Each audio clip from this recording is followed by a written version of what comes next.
The essence of this video is to make sure that so many lies that have been said about the history of Unenurhie are corrected.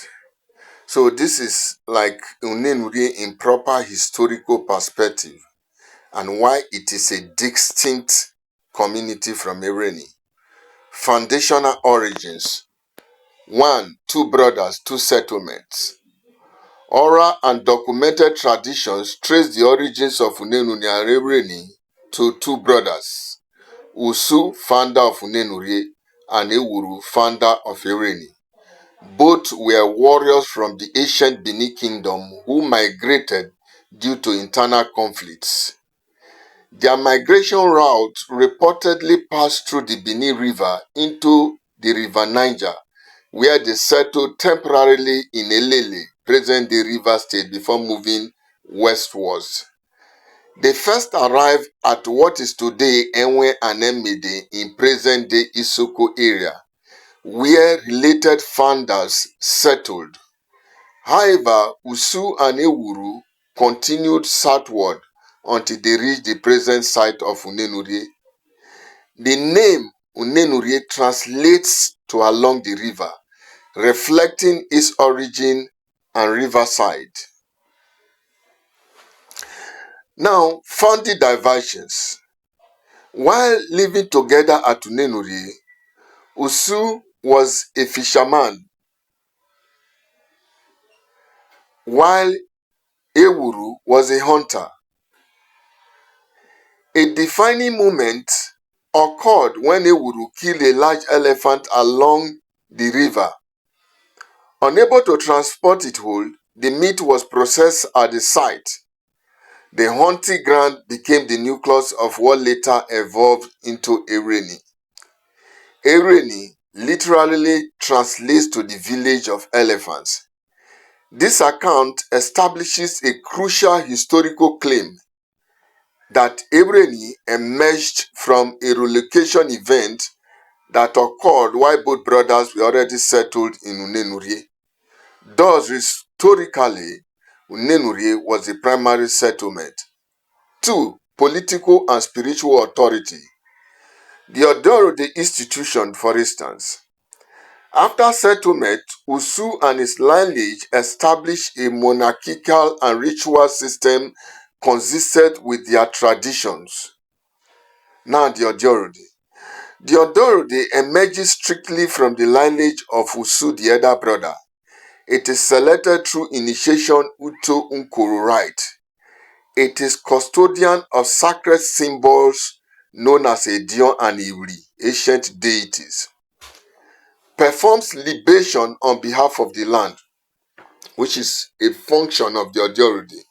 The Odorode historically exercised sovereign authority, including installation of chiefs, or what we call Ilorogus. Before the introduction of the Ovie title, the Odorode functioned kingly, and his authority was equivalent to first-class kings in Uroboland. Historical memory recalls figures such as Odorode and Vavava exercising wide authority across the kingdom. Now the dispute, the disagreement. The lineage of Evwreni, which is Evwreni, is traditionally excluded from Odorode succession because the institution is tied to the elder son. Tensions over hierarchy later coincided with the elevation of the Ovie institution during the era of Governor Jerry Marieri, who reportedly obtained formal recognition of the Ovie title from Benin, thereby structurally diminishing the authority of the Odorode. This shift altered the political power dynamics within the kingdom. Sociopolitical shift and power imbalance. Several developments reinforced Evwreni's dominance. Evwreni produced influential political elites, including Jerry Marieri, the first executive governor of the Old Eastern region. Others are people like Mukoromowo. They also have increased access to education, wealth, and state power. They also have numerical and administrative advantage. while Unenurhie remained predominantly agrarian and fishing based, often migrating seasonally to Ijaw territories. Crucially, Unenurhie's people view Evwreni as blood relations and did not initially anticipate all this political marginalization. Clear markers of distinct identity. Why Unenurhie is distinct from Evwreni. 1. A natural boundary. Unenurhie is separated from Evwreni by approximately 3 kilometers or more. Then we also have a major river serving as physical boundary. This is not a mere internal quarter arrangement, but a geographical distinct settlement. 2. Independent market system. Unenurhie operates an 8-day market cycle tied to the deity Evwreni, believed to have disappeared to the ground upon Usu's arrival. Evwreni historically participated in Unenurhie's festival, especially the Evwreni festival, along Enwe and Emede people, reinforcing acknowledgement of shared ancestry with Usu as elder. 3. Religious autonomy. No Unenurhie indigene worship deities in Evwreni. Some Evwreni indigenes still worship in Unenurhie. They worship deities such as Evwreni and others. This suggests spiritual primacy lies with Unenurhie. Land use pattern. Many Evwreni people still farm in Unenurhie till today. Unenurhie people do not farm in Evwreni except through lease. This asymmetry reflects historical settlement patterns. Then 5. Cultural retentions. Unenurhie songs, attire, performances retain Bini and Elili influenced traditions, reinforcing migratory memory distinct somehow from Evwreni, because even in our language, there are some differences between Unenurhie and Evwreni. They may sound alike, but there are certain things that we do not pronounce the same. 6. Contesting historical revisionism.